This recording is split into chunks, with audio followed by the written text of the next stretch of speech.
तव कथामृतं तप्तजीवनं कविविडीरितं कल्मषापहं श्रवणमंगलं श्रीमदाततं भुवि गृह्णन्ति ये भूरिदा जनाः।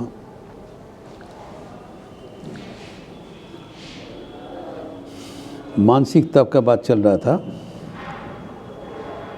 भगवद गीता के सप्तदश अध्याय के षोडश श्लोक अवलंबन करते हुए हमारे जीवन में मन की प्रसन्नता सबसे महत्वपूर्ण है। अगर हमारा मन प्रसन्न है, हम प्रसन्न मन से जो कुछ है सब कुछ कर सकते हैं। मन अगर प्रसन्न नहीं है तो हमारे सारे कर्म बिगड़ जाते हैं। मन को प्रसन्न रखना, चंगा रखना अत्यंत ज़रूरी है। और हम देखें, ये हमारे एक मानसिकता है। It's only mental attitude. अगर हम सोचते हैं मैं ठीक हूँ, मैं प्रसन्न हूँ, हम प्रसन्न रहेंगे। अगर जो कुछ है वही परिस्थिति में अगर हम सोचते हैं नहीं, हमारा सब कुछ ठीक नहीं चल रहा, तो हमारा मन अप्रसन्न हो जाएगा। मन को प्रसन्न रखने के लिए कोई भी मॉडल हम लोग कई दिनों से चर्चा कर रहे थे। जो सर्वश्रेष्ठ मॉडल जो हम लोग गई बार चर्चा किया था वो है अपने को भगवान के हाथ में यंत्र मात्र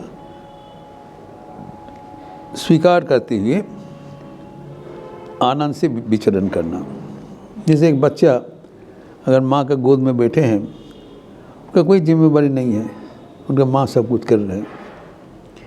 और यहाँ पर जो अगर हम सोचें कि हमारा जो दायित्व है ये क्या कोई बहाना तो नहीं है, हम इसको दायित्व अवॉइड कर रहे हैं, नहीं, बिल्कुल नहीं है। In fact this is the statement of fact कि ईश्वर ही करता है, हम करता है। जो कुछ करना है वही कर रहे हैं, हमें इसमें कोई तनाव रखने का कोई औचित्य नहीं होता है। जैसे भगवद गीता का उद्धृत करके हम बोले थे कि श्री कृष्ण अर्जुन को दिखा रहे हैं, न केवल बोल रहे हैं, दिखा रहे हैं, देखो ये सब हम ये हमारा हाथ में पहले ही मर चुका है, लेकिन तुम निमित्त मात्र बन जाओ, तुम नाम को वास्ते इसको निधन करो और इसके लिए जो जय का भागी तुम्हारा विजयपति का तुम्हारा सम्मान होगा। तो हमारे जीवन में जो जय पराजय ये स्वयं भगवान का किया हुआ है। उसके लिए जैसे हमारा कोई प्रशंसा भी प्राप्त नहीं है और हमारे कोई निंदा भी प्राप्त नहीं है, सभी ईश्वर के है। इस कारण जो कुछ कर्म हम लोग कर रहे हैं वो ईश्वर के समर्पण बुद्धि से अगर करें तो मन में कोई भी शंका, तनाव, दुश्चिंता का कोई अवसर नहीं होगा। परिवर्तन में मन का 3 अवस्था होगा, वो हम चर्चा किया था अगली बार। प्रथम, हम तनाव मुक्त जीवन यापन करेंगे, कोई तनाव नहीं है। हम जो अगर हम कुछ कर रहे हैं तो उसका जिम्मेदार हमारा है। भगवान तो कर रहे हैं, हम उसका यंत्र मात्र है, तो उनका जो जिम्मेदारी उनका है, हम काम करके उसको समर्पण कर देना भगवत बुद्धि से। ईश्वर के चरणों में समर्पण बुद्धि से कर्म किया जा रहा है। तो इसमें मैं मेरा नहीं है। तो ये कहा जाता है ना, आमी मोले घुजी वे जंजाल, ये मैंपन और मेरापन ये सब झमेला का जड़ है। ना मैं हूँ ना मेरा कुछ है, सभी ईश्वर के हैं। तो इसमें कोई हमारा तनाव का कोई अवशिष्ट, तनाव से ही हमारा मन अप्रसन्न होता है। When the mind is in tension, तभी हम मन दुश्चिंताग्रस्त हो जाता है, क्या होगा क्या होगा। द्वितीय है, जब मैं स्वयं नहीं कर्म कर रहा हूँ तो हमारे कर्म करते हुए कोई क्लांति नहीं होना चाहिए। अगर मैं कर्म कर रहा हूँ जरूर मैं क्लांत हो जाऊंगा। अगर ईश्वर कर्म कर रहा है तो क्लांति उनका हो। जब कोई कलम से कुछ लिखा जाता है, the pen does not get tired, the writer gets tired. तो मैं तो राइटर नहीं हूँ, मैं ईश्वर के हाथ में कलम मात्र हूँ। हमारा दायित्व है कलम सही रहे, लिखने लायक रहे, कलम में सियाही रहे। इसी कारण हमें अपने को सचल रखना चाहिए, स्वस्थ रखना चाहिए, ताकि हम ईश्वर के हाथ में यंत्र रूप से कर्म कर सके। और तीसरा, जो हम कोई क्लांति नहीं होगा, कोई तनाव नहीं रहेगा। तीसरा है मैं सदा आनंदपूर्ण रहेंगे। क्यों? कारण मैं ईश्वर के हाथ के यंत्र मात्र हूँ। जो पेन ईश्वर के हाथ के लिखा हुआ पेन है वो तो धन्य हो गया। तो हम जब ईश्वर हमें इस्तेमाल कर रहे हैं यंत्र रूप से, हम अपना यंत्र बना के आपका कर्म कर रहे हैं, ये हमारा परम अवसर है, सौभाग्य है। और जितना समय हम कर्म करते रहेंगे उतना समय हम ईश्वर से युक्त रहेंगे। इसी कारण कर्म करते हुए हम ना कभी टायर्ड होंगे, क्लांत होंगे, और हर वक्त उत्साहित होते रहेंगे।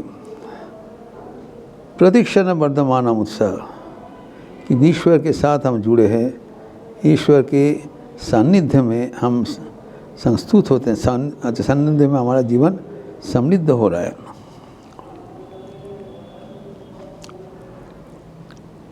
इसके आगे स्वामी विवेकानंद और भी एक दृष्टिभंगी हमारे सामने प्रस्तुत किया। उन्होंने कहा कि जीवन में हमारे दुश्चिंता का, दुख का कारण है जब हम किसी से कुछ अपेक्षा करते हैं। Expectation is the root of all evil. जब कुछ कर्म करते हुए हम कुछ प्रत्याशा है और वो अगर प्रत्याशा पूर्ण नहीं होता है, तब हमारा मन में दुख पैदा हो जाता है।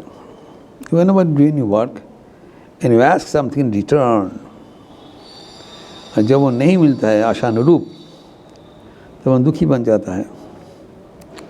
इससे बचने के लिए स्वामी विवेकानंद एक नया भावना हमें दे रहे हैं। उन्होंने कह रहे हैं दुनिया में सर्वदा दाता का आसन ग्रहण करो, ग्रहीता का नहीं। स्वामी जी का कहना है it is the giver who is blessed, not the receiver. जो दाता है वही धन्य है, जो ग्रहीता वो नहीं। जो लेते हैं वो तो भिखारी है, जो देते हैं वही दाता है, वही महान है। स्वामी जी का एक बहुत प्रसिद्ध कविता है सखार प्रति। उनमें अंत में स्वामी विवेकानंद लिख रहे हैं, ভিক্ষুকের কবে বলো সুখ, কৃপা পাত্র হয়ে কিবা ফল, দাও আর ফিরে নাই চাও, থাকে যদি হৃদয় সম্বল। भिखारी है, कभी वो सुखी नहीं हो सकता है। वो सर्वदा देखेंगे मैं कि क्या भीख मांगा था, हमारा क्या प्रत्याशा था और क्या मिला। क्योंकि वो औरों की कृपा पर निर्भरशील है, अपने पर नहीं। कृपा का पात्र है, कोई फ़ायदा नहीं है। इसलिए स्वामी जी का जो सलाह है, तुम दे दो लेकिन वापसी में कुछ मत मांगो। तो प्रश्न होता है कि हम जो देंगे हमारे पास रहना चाहिए, हम क्या देंगे?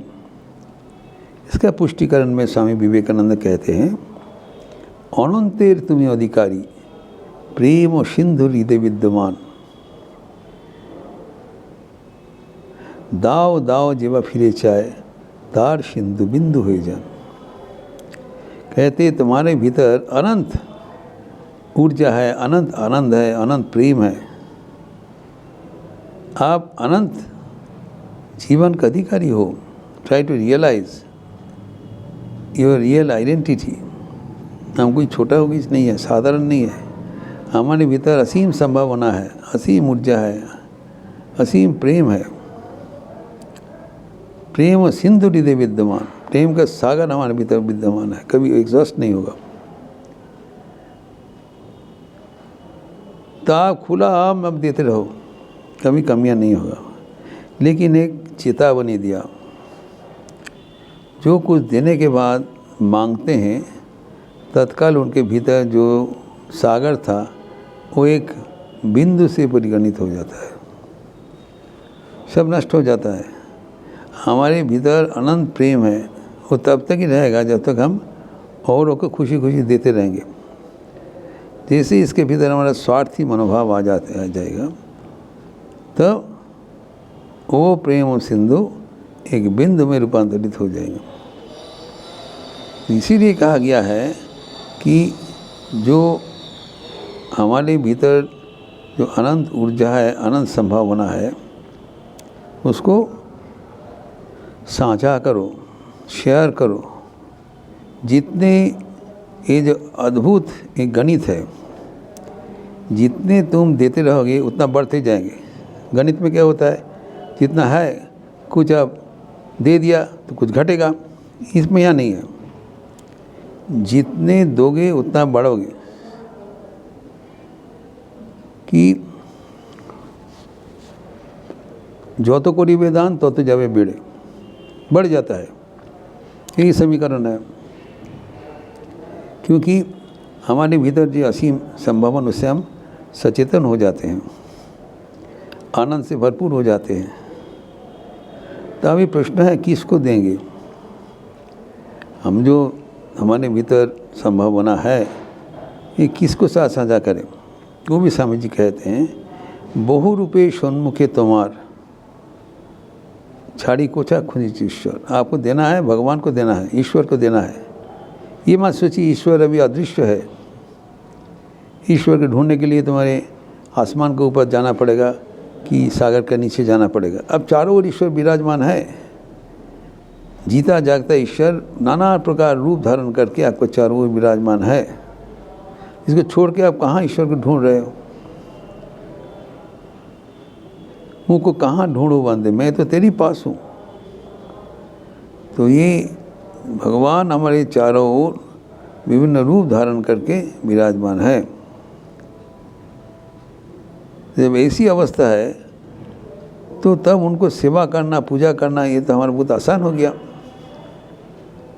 जीवे प्रेम करे जे जन से जन से विचिष्य। अगर जीव को चारों ओर जो जीता जागता भगवान है, नर नारायण है, दुखी नारायण है, पुथित नारायण है, आर्थ नारायण है, रोगी नारायण है, जो भी है, जिस अवस्था में आए उनको सेवा करते हुए जीवन धन्य करो। और सेवा का उपकरण तुम्हारे भीतर ही है, किसी को मांगना नहीं पड़ेगा। What ever you have exhaust it will be replenished. इस मनोभाव से अगर हम कर्म करते रहे, सेवा करते रहे, तो मन में कोई तनाव, कोई अप्रसन्नता का कोई स्थान ही नहीं रहेगा। जो मानसिकता परिपूर्ण हो जाएगा। जब मन में हमारा इसी उदार भाव रहेगा, उसके लिए हमें किसी के ऊपर जाना नहीं है, ना कोई अर्जन करना है, ना उपार्जन करना है। हम जहाँ हैं वहीं रहें, सिर्फ हमारा मनोभाव का बदलना पड़ेगा। We have to just change our mental attitude. भिखारी से दाता, हम भिखारी नहीं हूँ, हम दाता हूँ। कारण हमारे भीतर वो संभावना है, ऊर्जा है। It's not an exaggeration of fact, this is reality. जब हम अपने भीतर वो असीम संभावना, असीम ऊर्जा हम अनुभव करेंगे, तब हमारा आनंद कितना गुण बढ़ जाएगा। और जब वो आनंद दूसरे से साझा करेंगे, तब वो आनंद और भी बढ़ते जाएगा। तो ये जीवन है एक बहुत ही महत्वपूर्ण जीवन।